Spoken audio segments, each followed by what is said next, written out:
పటాన్చెరు నియోజకవర్గం ఇస్నాపూర్ మున్సిపల్ ఎన్నికల్లో బీఆర్ఎస్ బలపరిచిన అభ్యర్థి సీనియర్ టీఆర్ఎస్ నాయకురాలు బూరుగారి వెంకటరెడ్డి విజయలక్ష్మి గత 10 సంవత్సరాలుగా సర్పంచ్గా సేవలందిస్తూ అనుభవం మరియు మంచి పేరును సంపాదించారు.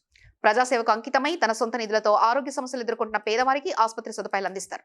గ్రామంలోని మౌలిక సదుపాయాల అభివృద్ధిపై ఆమె ప్రత్యేక దృష్టి పెట్టి ప్రజల మధ్య ఎప్పుడూ ముందుంది. తెలంగాణ మా ఇస్నాపూర్ నుంచి మాకు బీఫామ్లు ఇచ్చిన మరి టీఆర్ఎస్ నాయకులందరికీ ఒకసారి శుభాభివందనలు తెలియజేస్తున్నాము. మరి మమ్మల్ని ఎన్నుకొని మా గ్రామానికి మున్సిపాలిటీ చేసి ఇస్నాపూరు అందరికీ అందుబాటులో ఉండి అన్ని కార్యక్రమాలు నిర్వహించగలమని అనుకుంటున్నాము. నా పేరు విజయలక్ష్మి, 16వ వార్డు నుండి బీఆర్ఎస్ పార్టీ నుంచి నేను నామినేషన్ వేయడానికి బయలుదేరిన. అంబేద్కర్ విగ్రహం దగ్గర ఉన్నాము. మా మీద అభిమానం ఉంచి మీ అమూల్యమైన ఓటును మా కారు గుర్తుకేసి గెలిపించగలరని కోరుకుంటున్నాను. 5 గ్రామాలకు సంబంధించిన బీఆర్ఎస్ క్యాండిడేట్ల అందరం కూడా నామినేషన్ వేయడానికి వెళ్తా ఉన్న భారీ ఎత్తున. మరి భారీ ఎత్తున వచ్చిన ప్రజలకు అందరికీ కూడా ప్రతి ఒక్క కార్యకర్త కూడా ధన్యవాదాలు తెలుపుతూ వాళ్ళ యొక్క పాదాభివందనాలు చేస్తూ ఈరోజు నామినేషన్కి వెళ్ళడానికి క్యాండిడేట్ తీసుకొని వెళ్ళడం జరుగుతుంది.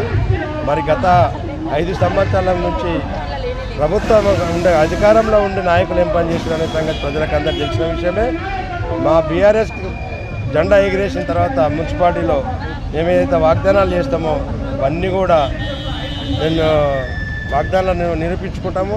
ఏ రకంగా చేయాలి, మెయిన్ వాటర్ సమస్య ఉంది ఇస్నాపూర్ మున్సిపాలిటీ పరిధిలో 5 గ్రామాలలో కూడా. వచ్చిన తర్వాత దాంతో గవర్నమెంట్తో ఫైట్ చేశారే సరే మాంజరా వాటర్ కానీ సింగూరు వాటర్ కానీ డే బై డే వేయడానికే ప్రయత్నం చేస్తాము అని మీ సభాముఖంగా మేము చెప్తా ఉన్నాం. మేము అనితమైన వాగ్దానాలు చేయలేము. మేము అధికారంలోకి వచ్చిన తర్వాత పని చేసి చూపిస్తాం తప్ప అనవసరమైన కామెంట్ చేయము.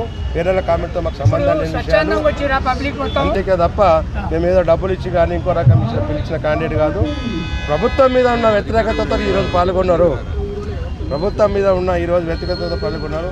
వాళ్ళు తులం బంగారం ఇస్తామని, 4,000 ఇస్తామని, 200, 5,000 ఇస్తామని ఇవన్నీ ఎగగొట్టిన కాంగ్రెస్కు ప్రజలు ఈరోజు ఇస్నాపూర్ మున్సిపాలిటీలో కరెక్ట్ అయిన సమాధానం చెప్తారని ఈరోజు ప్రజాముఖంగా మేము చెప్తా ఉన్నాం. ఆ ప్రజలు కాంగ్రెస్ని ఏ రకంగా దెబ్బ కొట్టాలనేది కాసుకొని కూర్చున్న ఈ 2.5 సంవత్సరాల నుంచి అది ఈరోజు అవకాశం వచ్చింది. 11వ తారీఖున ప్రజలకు ఇస్నాపూర్ మున్సిపాలిటీ పరిధిలో ఉన్న ప్రతి ఒక్క కార్యకర్త ప్రతి ఒక్క ప్రజలకు కానీ ఈరోజు చెప్తున్నది ఒకటే, కారు గుర్తు మీద ఎక్కడ కారు గుర్తు ఉంటే అక్కడ అన్ని వార్డుల కారు గుర్తుంటే 26 వార్డుల కారు గుర్తున్న దాని మీద ఏ వార్డులో ఉన్న కారు గుర్తుకు ఓటు వేసి బ్రహ్మాండమైన మెజార్టీ గెలిపిస్తే మేము ప్రజలకు 5 సంవత్సరాలు సేవ చేసి మేము గతంలో మల్లారెడ్డి గారు మాజీ సర్పంచ్ గారు నేను అందరం కలిసి ప్రజలకు ఎలాంటిమైన సేవ చేసినామో మళ్ళీ అదే రకంగా సేవ చేసి ప్రజలకు 24 గంటలు అందుబాటులో ఉండి వాళ్ళకి కావాల్సినవన్నీ కూడా మేము చేస్తామని చెప్పి సభాముఖంగా చెప్తా ఉన్నాం. నామినేషన్ వేసిన తర్వాత ప్రజల దగ్గరికి వెళ్ళి ఓటు కూడా అడుగుతాము. స్వచ్ఛంగా ఓటు వేయమని అడుగుతాం. కాంగ్రెస్ చేసిన మోసాలను కూడా ప్రజలకు వివరిస్తాము.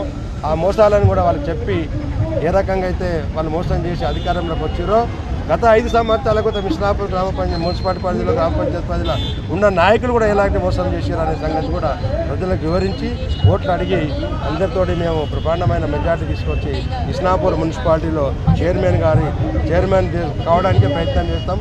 చైర్మన్ గురించి అధిష్టాన వర్గం ఏ నిర్ణయం తీసుకున్నా దానికి కట్టుబడి ఉంటామని చెప్తా ఉన్నాం.